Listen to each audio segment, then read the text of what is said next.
अपने channel youth power for study में। आज हम देखेंगे यूरोपियों के आगमन के क्रम में अगले जो यूरोपियंस हैं अंग्रेज़ों के बारे में। तो 1599 ईस्वी में सबसे पहले एक व्यक्ति आते हैं जॉन मिल्डन हॉल। जॉन मिल्डन हॉल एक जहाजी बेड़ा लेकर आते हैं। उसके बाद क्या होता है, 1600 ईस्वी में ईस्ट इंडिया कंपनी, जिसका पूरा नाम होता है governor and company of merchant of London in east Indies, ये आते हैं। इनकी कंपनी इस्टेब्लिश हो जाती है 1600 में। फिर 31 दिसंबर 1600 में इन्हें पूर्व से व्यापार करने का एक अधिकार प्राप्त हो जाता है। किसके द्वारा होता है वो एक अधिकार? एलिजाबेथ के द्वारा, यानी कि एलिजाबेथ जो हैं एक चार्टर प्रदान कर देती हैं इन्हें, जिस पर ये मोहर लगी होती है कि हाँ, पूरब में व्यापार का एकमात्र अधिकार जो है इसी कंपनी को है। बाकी इंग्लैंड से कोई और कंपनी नहीं जाएगी यहाँ पे व्यापार करने, ठीक है। तो 31 दिसंबर 1600 में 15 वर्षों के लिए चार्टर प्राप्त होता है। कितने वर्षों के लिए? मात्र 15 वर्षों के लिए। फिर 1609 ईस्वी में इसे बढ़ा दिया जाता है और अनिश्चित काल के लिए कर दिया जाता है। तो कंपनी इस्टेब्लिश हो गई। उसके बाद इन्हें फैक्ट्रियाँ लगानी थी। उस टाइम पर मुग़ल शासन जो था बहुत ही अपनी सुदृढ़ अवस्था में था। तो वहाँ एम्पायर जो थे उस टाइम पे मुग़ल शासन के, वो थे जहांगीर। तो 1608 ईस्वी में हॉकिंस आते हैं जहांगीर के दरबार में, उनसे फैक्ट्री खोलने की अनुमति लेने के लिए। ये फैक्ट्री जो है पूर्वी तट पर खोलने के लिए अनुमति लेने के लिए आते हैं। कहाँ पे? सूरत में। लेकिन उस टाइम पे पुर्तगाली भी भारत में अपना कब्जा जमाए हुए थे। तो क्या हुआ कि पुर्तगालियों के प्रभाव के कारण इन्हें फैक्ट्री लगाने की अनुमति नहीं मिली, ठीक है। लेकिन क्या हुआ कि जहांगीर जो है इनसे बहुत प्रभावित हुए और इन्हें 400 का मनसब दिया और इंग्लिश खान की उपाधि दी इन्हें। ये प्रश्न इम्पोर्टेंट है कि इंग्लिश खान की उपाधि जो है विलियम हॉकिंस को किसने दी थी? तो किसने दी थी? जहांगीर ने। लेकिन पुर्तगालियों की साजिश के चलते इन्हें अनुमति नहीं मिल पाई फैक्ट्री खोलने की।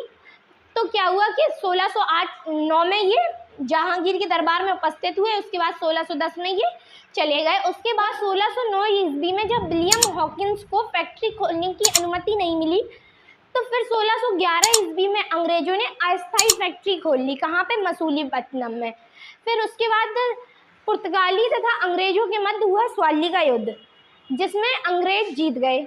तो इनकी जीत से जहांगीर को ये तो यकीन हो गया कि कहीं ना कहीं पुर्तगालियों से तो ज़्यादा योग्य हैं ये अंग्रेज। इसलिए क्या हुआ कि जहांगीर ने इन्हें फिर अनुमति दे दी स्थायी फैक्ट्री के लिए। फिर 1613 ईस्वी में सूरत में स्थायी फैक्ट्री खोल ली। तो प्रश्न ये बनता है कि अंग्रेज़ों की प्रथम फैक्ट्री कहाँ खुली? अगर प्रश्न ये आ जाए कि अंग्रेज़ों की प्रथम स्थायी फैक्ट्री, तो उसका आंसर होगा सूरत, 1613 में जो बनी। और अगर प्रश्न ये हो कि अंग्रेज़ों की फैक्ट्री कहाँ खुली, मतलब पहली फैक्ट्री कहाँ खुली, तो इसका आंसर होगा मसूलीपट्टनम में 1611 में, ठीक है। तो इस दोनों में यहाँ पे आपको कंफ्यूज नहीं होना है। 1613 में जो सूरत में स्थायी फैक्ट्री खुली थी और 1611 में जो मसूलीपट्टनम में खुली थी वो अस्थायी फैक्ट्री थी। उसके बाद 1615 में आए Thomas Roe. Thomas Roe Jahangir के दरबार में आए 1615 ईस्वी में, और इन्होंने संपूर्ण मुग़ल साम्राज्य में व्यापार की अनुमति प्राप्त कर ली, ठीक है। यहाँ पे ये इस्टेब्लिश हो गए अच्छे से। 1613 ईस्वी में जब सूरत में इनकी एक फैक्ट्री बन गई, ये अच्छे से स्थापित हो गए। उसके बाद इन लोगों ने धीरे धीरे अपनी फैक्ट्रियों का प्रसार करना शुरू किया, और पहली फैक्ट्री जो पूर्वी इलाके में खोली गई वो थी बालासोर उड़ीसा में। कहाँ पे? बालासोर उड़ीसा में 1633 ईस्वी में इनकी पहली फैक्ट्री खुली। यहीं पे हम मैप देखेंगे। पहले मैप में कहाँ कहाँ कौन सी लोकेशन है। तो पहली फैक्ट्री मसूलीपट्टनम। अगर आप इन जो फैक्ट्रियाँ जो बनी हैं उन्हें अगर आप मैप के माध्यम से भर लेंगे तो आपके दिमाग में अच्छे से बैठ जाएंगी कि कौन सी फैक्ट्री कब कहाँ खुली गई, ठीक है। तो 1611 में ये हो गई मसूलीपट्टनम, यानी कि दक्षिण भारत में खोली गई थी सबसे पहली फैक्ट्री 1611 में मसूलीपट्टनम में, ठीक है।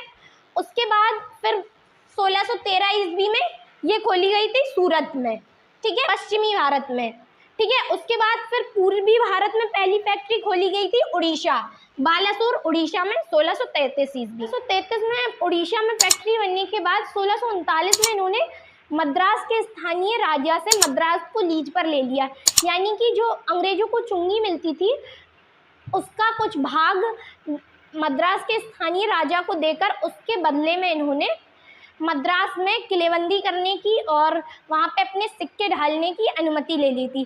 फिर क्या हुआ, 1640 ईस्वी में चंद्रगिरी के राजा से इन्होंने मद्रास को छीन लिया पूरी तरीके से, यानी कि फिर ना चुंगी कर देना पड़ता था ना कुछ, छीन लिया डायरेक्ट, ठीक है, 1640 ईस्वी में। उसके बाद क्या हुआ कि उस टाइम तक पुर्तगाली भी भारत में रुके हुए थे और अंग्रेज भी थे।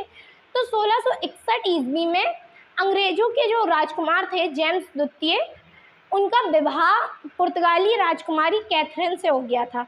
तो उस टाइम पे पुर्तगालियों के हाथ में जो था भारत का एक बड़े हिस्सा था, क्योंकि उस 1498 में ही ये लोग आ गए थे और तब से लगातार अपनी फैक्ट्रियाँ बना रहे थे। तो बॉम्बे द्वीप जो था 1661 से पहले पुर्तगालियों का था, लेकिन क्या हुआ कि जब 1661 में इन लोगों का विवाह हुआ तो पुर्तगालियों ने अंग्रेजों को दहेज में बॉम्बे द्वीप दे दिया, ठीक है। तो अब बॉम्बे द्वीप किसका हो गया, अंग्रेजों का। तो बॉम्बे द्वीप था किसे, मिला किसे था दहेज में, जेम्स द्वितीय को। तो जेम्स द्वितीय बॉम्बे द्वीप में पूरे में तो रहेंगे नहीं, तो इन्होंने क्या किया, इसे 1668 ईस्वी में कंपनी को दे दिया, यानी कि कंपनी के हाथों में बॉम्बे द्वीप कब आया, 1668 ईस्वी में। के बाद लगातार इनके लिए आसान हो रहा था प्रचार। क्या हुआ कि 1680 ईस्वी में फिर से औरंगजेब ने क्या हुआ कि कंपनी पर जजिया कर लगा दिया और उसके बदले में सूरत के अलावा बाकी जितना मुगल साम्राज्य जितने क्षेत्र में था उस पूरे में इन्हें व्यापार करने की अनुमति दे दी गैर कर के, क्योंकि ये जजिया कर चुका रहे थे। बस उसके अलावा बाकी सूरत में इन्हें कुछ कर देना पड़ता था, उसके अलावा बाकी जो जितना भी मुगल साम्राज्य था उसमें इनका व्यापार बिना टैक्स लिए हो रहा था, ठीक है।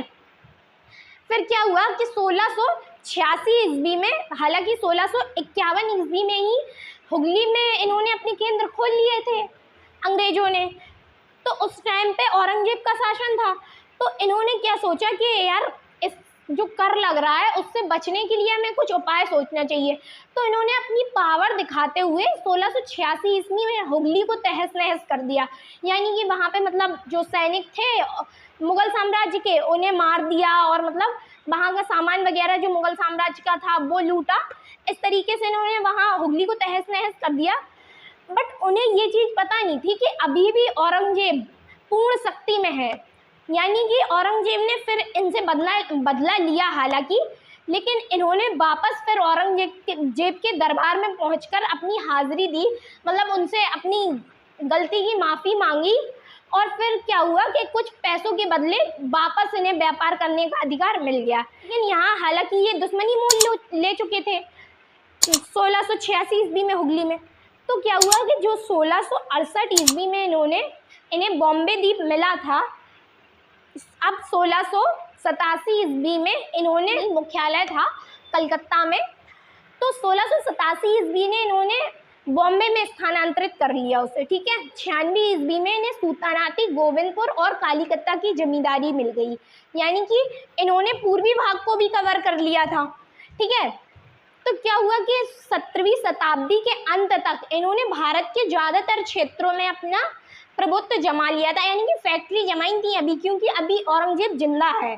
जब तक औरंगजेब जिंदा रहेगा तब तक ये लोग फैक्ट्रियां तो लगा लेंगे लेकिन अपना प्रशासन नहीं जमा पाएंगे, यानी कि अपना जो प्रभुत्व है वो बहुत अच्छे से स्टैब्लिश नहीं कर पाएंगे, क्योंकि अभी एक शक्तिशाली शासन स्थापित है अभी भारत में, मुगल साम्राज्य, ठीक है। जब 1707 ईस्वी में औरंगजेब की मृत्यु हो जाती है तब इन लोगों को धीरे धीरे प्रसार का मौका मिलता है, यानी कि 17वीं शताब्दी के अंत तक इन्होंने, आपने देखा कि सबसे पहले दक्षिण भारत को कवर किया, फिर पूर्वी भारत को, फिर 1613 ईस्वी में पश्चिमी भारत को, यानी कि 17वीं शताब्दी के अंत तक इन्होंने ज़्यादातर भारत के क्षेत्रों को कवर कर लिया। 1633 ईस्वी में यहाँ पे इन्होंने उड़ीसा में फैक्ट्री खोली थी। उसके बाद क्या हुआ कि 1658 ईस्वी में इन्होंने बंगाल, यहाँ जो क्षेत्र है बंगाल, बिहार, उड़ीसा, ये सब क्षेत्रों को कवर कर लिया था।